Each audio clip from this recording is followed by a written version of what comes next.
Chapter 24. A Preposterous Story. Mimi dropped me at home, and I went upstairs to grieve. Delilah insisted on being fed immediately, but I wanted no dinner. I made a martini and a fire and enjoyed both, even before Delilah joined me. By the second martini, I started telling her stories about Shadow, secure in the knowledge that she would never talk back. She was, after all, still in her third life. I told her how I found him at the SPCA, how he talked his way into my heart. I told her about his love of kibble and fireplaces, and the inner surface of a well-worn fleece robe, and certain knitted blankets with a rough texture in the dining room window in the afternoon, when the Chinese kids came into the park after school. None of my stories passed the awesome barrier of his first appearance as a man. When I stood to get a third martini, I realized it wasn't at all necessary, and I found my way to the bedroom. I was asleep in an instant, and awake just as abruptly in the middle of the night. The house was quiet, and the streets were too. The clock said it was nearly 3 a.m. I listened closely to detect what had awakened me, but there was nothing, and then an image, clear as crystal in my mind. Shadow's laptop in the corner of the kitchen, leaning against the chair where he'd sat it, while I attached his collar. I struggled out of bed, grabbed a large shawl I kept in the post. On the post, tiptoed to the kitchen, and flipped on the light. There it was, just as I remembered. I lifted it carefully and took it to the dining room table, where it came to life with the ritual hums and clicks. While the home screen assembled itself, I wondered if there would be a message for me this time, like the message left after the disastrous dinner party. What would he say? What was there to say? Would I be invading his privacy, searching through his treasured companion? Shadow must have known that I would look, because he had his messages easy to find. The file opened automatically at half size, a screensaver of miscellaneous cats behind it.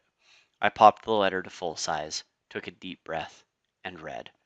God, you don't need to show me that he really did love cats. I know that he loves cats. He's a fucking cat. There is no reason to have that screensaver.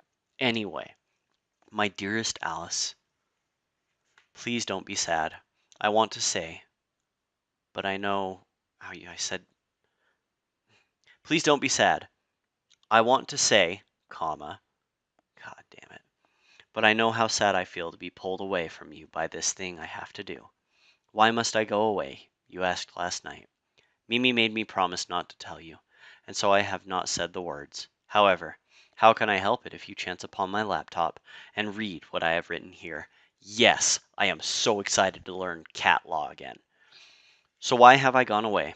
Cats, as I've hinted, have a very high standing in the world.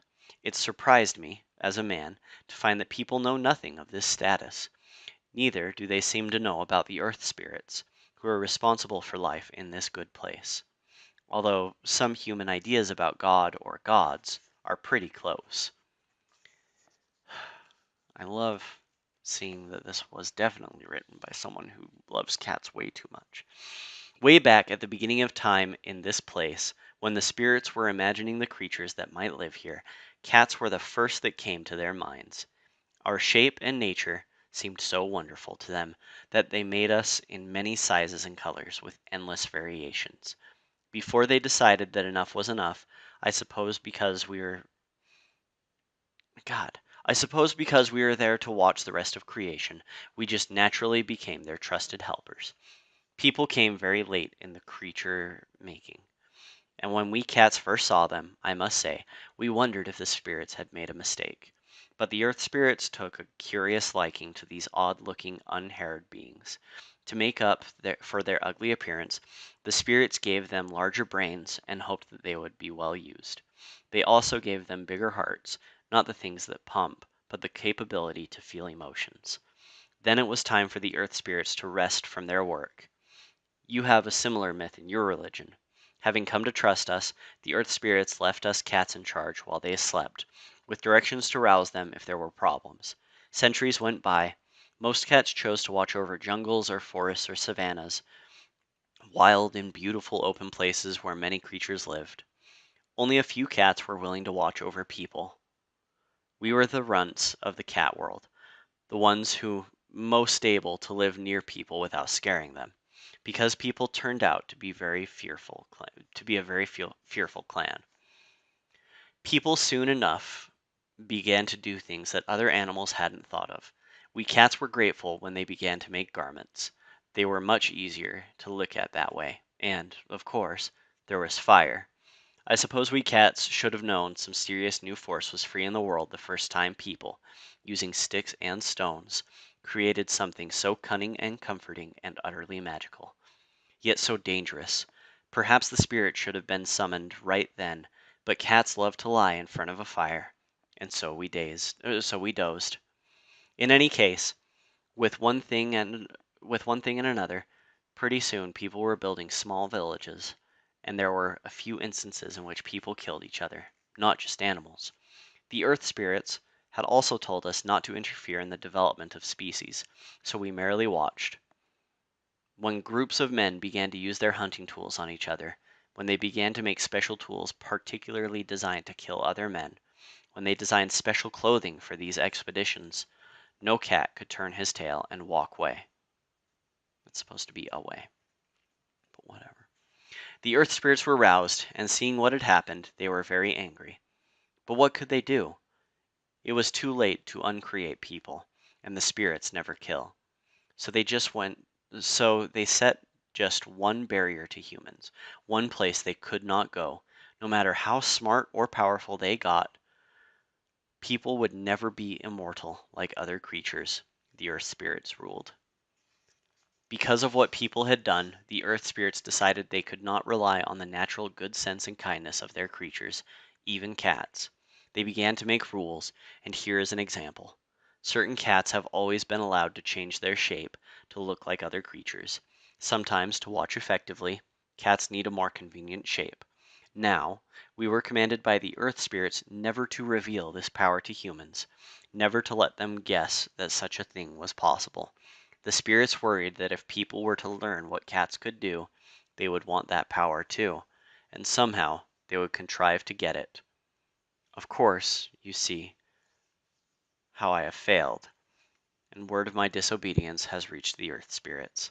Now I must go, first to the 5 mothers of cats to apologize, and then to the earth spirits themselves to explain what happened and why. I am hoping that they will understand that I became human in perhaps too many ways. I was jealous. I was angry. I used violence when my life was in no danger. Most of all, I learned what it is to be in love. To love someone. Oh my god, okay. It's gotta have a comma. To love someone. Supposed to add a comma. Body and soul. To be swept away by those feelings. I broke another rule when we made love, and yet I will never believe this was a wrong thing. I am hoping that the earth spirits will decide to forgive me. Then, if I still have life, I will return to you. With luck, I will bring you a very special gift from my travels.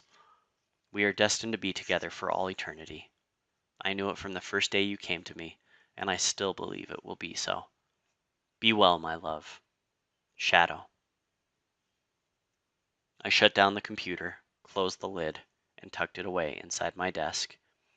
I made coffee, the hard stuff full of caffeine that I usually served only to guests. I had no cream or sugar. I wanted the harshness of it. The sun was rising someplace beyond the row of buildings that form a park boundary at 7th Avenue, but light was already filtering through the trees and wisps of fog slid through the highest branches and away. All I had been hoping for was a personal message, a few sentimental remarks, how much he loved me, how I was the only woman he'd cared about this way, how he'd miss me. Perhaps some little loving memory of his that would surprise and delight me, the way I helped my tea cup. I think that's supposed to be held. I'm going to assume it's held. The way I held my teacup, the way my lips curved when I smiled, it was definitely supposed to be held. But all I could find was this line that was that preposterous phrase. destined to be together forever. I would have settled for a few years, even a few months. Eternity, for God's sake. When Mimi arrived later that morning, I was in a dark mood. "What is it? Has some new thing happened?" I shook my head. Isn't it enough that Shadow's dead, that he's gone from the world, and especially from me forever? "Is that what you think?" she said. "Hasn't he lived with you the last 5 years? Haven't you seen things? Seen far more than any human has before? And yet all you talk about is his insignificant death." She loomed over me. Her finger wasn't shaking in my face, but I knew I was being scolded. "Death is not insignificant," I said, mustering as much challenge as I could. "I see," she said. "Where, of course you would know." And she turned to leave. "You don't have to go," I said, but it was really a plea to stay. "I think it's best," she said over her shoulder, going down the stairs. "If I stay, I'll say too much." "Say what?" I said, grabbing hold of her sweater. She turned to me. It was still a couple of steps above her, so her eyes. I was still a couple of steps above her, so her eyes looked up into mine. "I made a promise not to tell you what he had to do," she said. "But I expected he would go ahead and wiggle out of it. Now I'm thinking maybe he didn't explain. Still, you should know better. Well, I suppose one has to make allowances. You're just human after all, and people have no talent for believing." She kissed the air beside my cheek, and she was gone.